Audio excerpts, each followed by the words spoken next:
नमस्कार, आप देख रहे हैं द लाल खबरी से मैं तूफान सिंह। आज आपको एक ऐसे शख्स से मुलाकात कराता हूं जो उत्तर प्रदेश में बेसिक शिक्षा विभाग की 68,500 सहायक शिक्षक भर्ती में हुए उत्तीर्णांक को लेकर मामले चल रहे हैं, जो उसके संदर्भ में। शुभ नाम आपका? मेरा नाम अवनीश यादव है। मैं आपको अवनीश जी से बात कराता हूं और कुछ ऐसे प्रश्न हैं जिसके माध्यम से मैं जवाब चाहूँगा। सबसे पहली बात यह है कि 68,500 शिक्षक भर्ती में माननीय योगी जी के द्वारा एक उत्तीर्णांक निर्धारित किया गया था 21 मई 2018 को, जिसमें था सामान्य व ओबीसी के लिए 33%, एससी व एसटी के लिए 30%, जिसका मामला माननीय उच्च न्यायालय लखनऊ खंडपीठ में अभी भी पेंडिंग है। उसके संदर्भ में आपकी क्या राय है? देखिए, जो आप बता रहे हैं 21 मई 2018 को शासनादेश जारी किया गया था 30% और 33% का। उससे पहले 9 जनवरी 2018 को जब हमारी भर्ती की विज्ञप्ति आई थी, उस समय 40% और 45% का जियो जारी किया गया था। अब उत्तीर्णांक 2 जारी कर दिए गए, एक 40-45% का, एक 30-33% का। उसी को लेकर के कुछ लोग कोर्ट में गए और कोर्ट में जाने के बाद मामला एक कोर्ट ने इंटरिम ऑर्डर कर दिया और राज्य सरकार को उस पर लिबर्टी दी कि अगर आप अपना इस पे जो है आप कुछ अपना जो भी बात आपको रखनी है काउंटर के माध्यम से रखिए।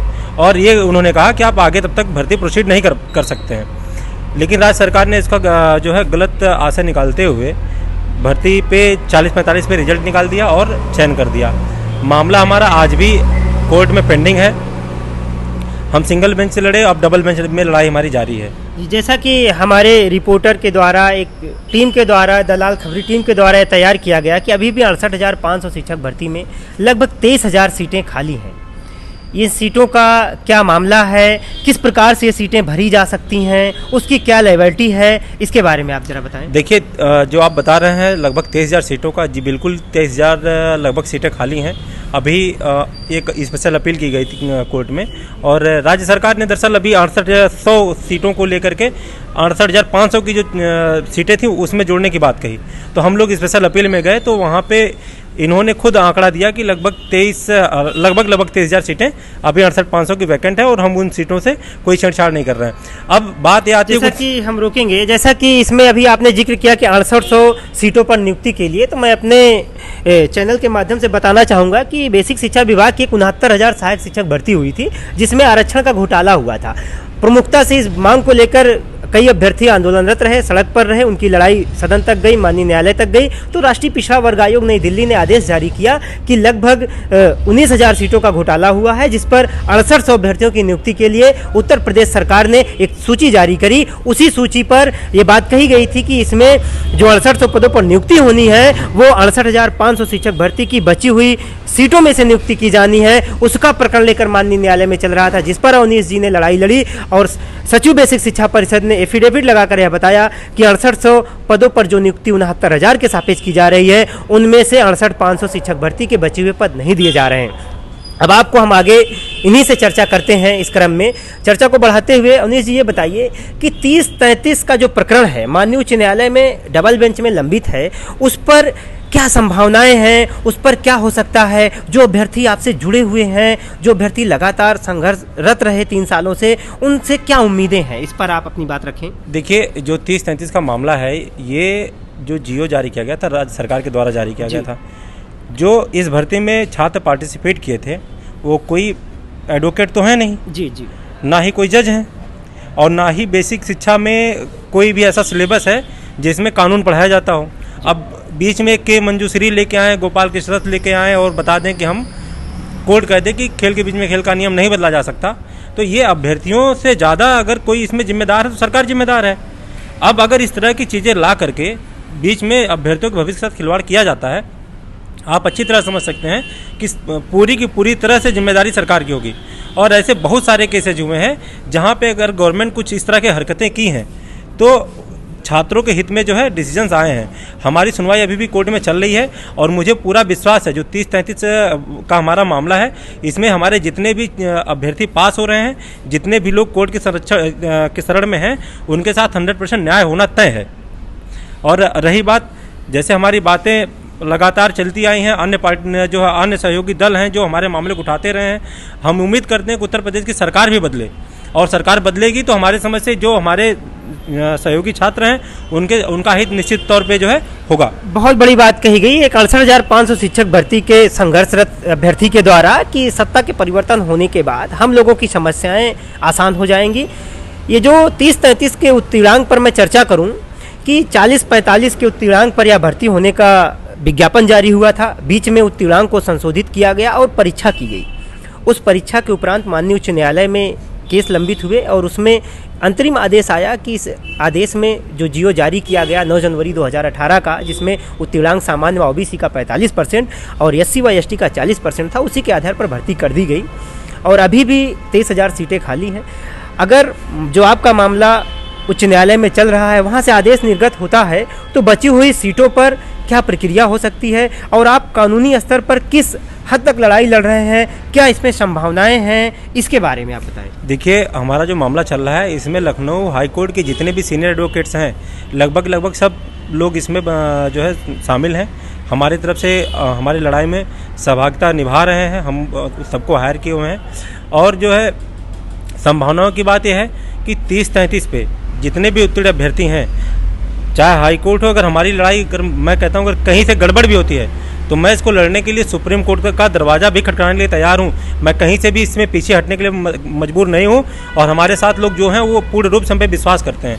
मतलब आप ये कहना चाहते हैं जो भी अभ्यर्थी आपके साथ जुड़े हुए हैं 68,500 शिक्षक भर्ती में, और वो जो मानक था 21 मई 2018 का, अर्थात जनरल व ओबीसी के लिए 33%, एससी व एसटी के लिए 30%, उस मानक पर उत्तीर्ण हैं, उन अभ्यर्थियों को कहीं ना कहीं न्यायालय से न्याय जरूर मिलेगा। बिल्कुल, देखिए, अगर कोई भी सरकार निरंकुश हो जाए तो न्यायालय एक ऐसी जगह है जहाँ पे न्याय किया जा सकता है और हम बिल्कुल इसी उम्मीद में है कि न्यायालय हमारे साथ न्याय करेगा। और इसी भर्ती में एक तमाम मामले चल रहे थे। अभी रिवैल्यूएशन हुआ, पुनर्मूल्यांकन की प्रक्रिया हुई जिसमें लगभग 4700 अभ्यर्थियों की नियुक्ति हुई, फिर उसके बाद तिबारा पुनः पुनर्मूल्यांकन कराया गया, उसमें से लगभग 102 अभ्यर्थियों की नियुक्ति हुई। अभी भी माननीय उच्च न्यायालय से कई लोग पास हो रहे हैं, उनकी नियुक्तियां हो रही हैं। वे सभी अभ्यर्थी सरकार के द्वारा जो 9 जनवरी को जियो जारी किया गया था उसी उत्तीर्णांक पे सफल हो रहे हैं।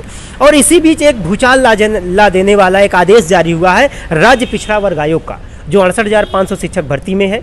उसमें ये मानक था, जो उत्तीर्णांक निर्धारित किया गया था उसमें 45% व 40% में, उसमें ओबीसी, दिव्यांग, भूतपूर्व सैनिक व स्वतंत्रता संग्राम सेनानी, इस 4 वर्ग के अभ्यर्थियों को 5% की छूट नहीं प्राप्त हुई थी। उनको 5% की छूट देते हुए पूर्णांक 150 में 60 अंक अर्थात 40% पर उत्तीर्ण करने की बात कही गई है।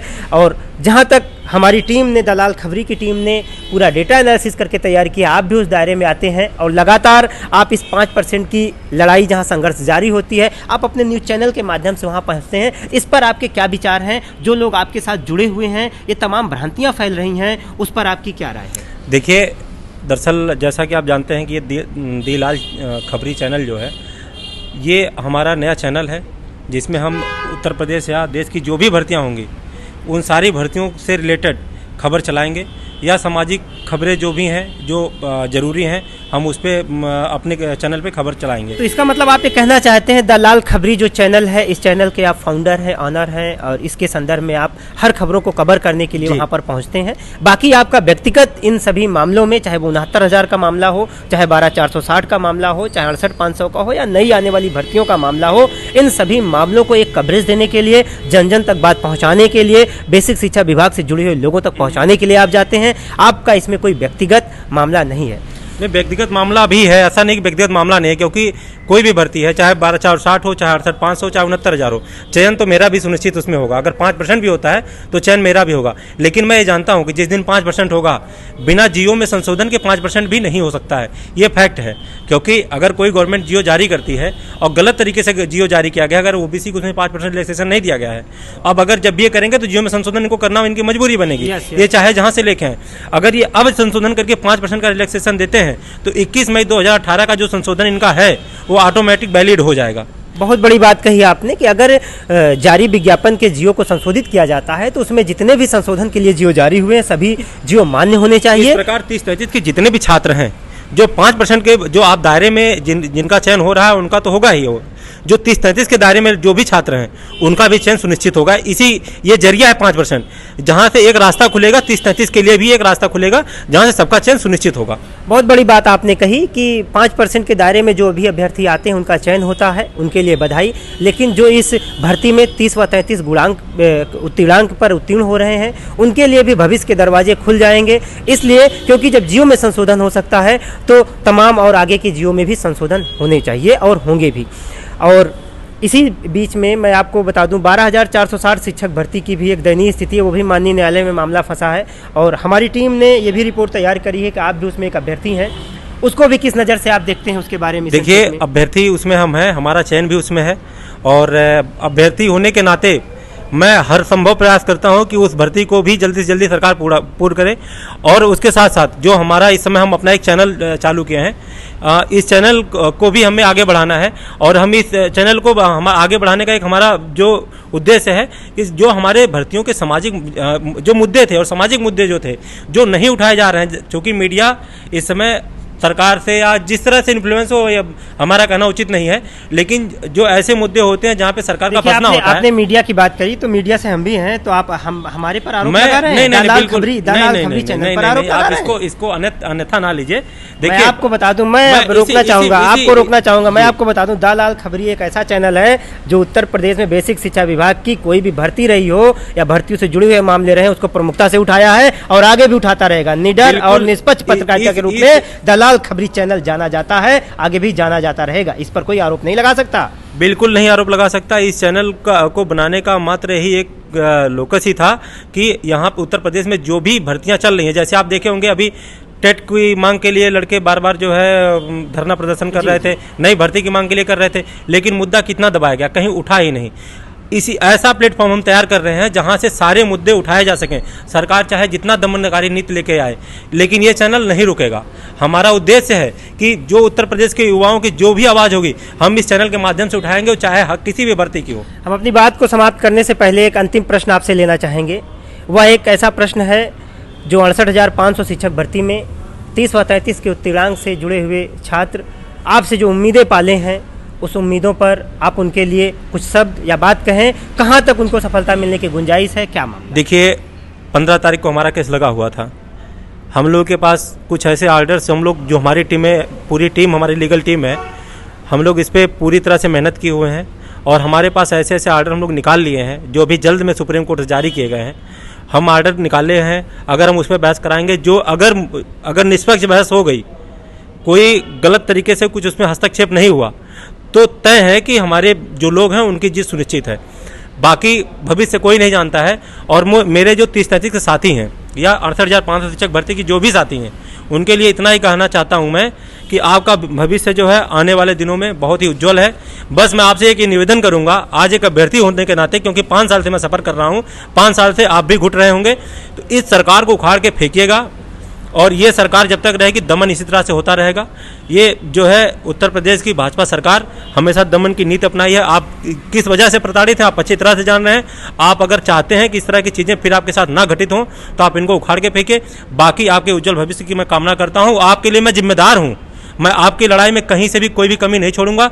हर संभव प्रयास होगा कि आपके साथ न्याय हो और न्याय होगा, ये 100% तय है। बहुत बहुत धन्यवाद। आज हमारे साथ लीगल टीम के अध्यक्ष 68,500 शिक्षक भर्ती के कर्ता धर्ता, जिन्होंने माननीय उच्च न्यायालय में इतनी लंबी लड़ाई लड़ी, संघर्ष किया, सड़क से हमारे साथ जुड़े। अवनीश जी, आपको बहुत बहुत धन्यवाद। और मैं ये भी बताते चलूँ कि 68,500 शिक्षक भर्ती का एक सार मैं आपको रिपोर्टिंग के रूप में दे दूँ। इस भर्ती में तमाम टेक्निकलिटी रही, भर्ती का विज्ञापन हुआ, परीक्षा हुई, परीक्षा के बाद समस्याएं आई, कापियां जलाई गईं, उत्तीर्णांक को लेकर मामले चले, आरक्षण को लेकर मामला चला, पुनर्मूल्यांकन हुआ।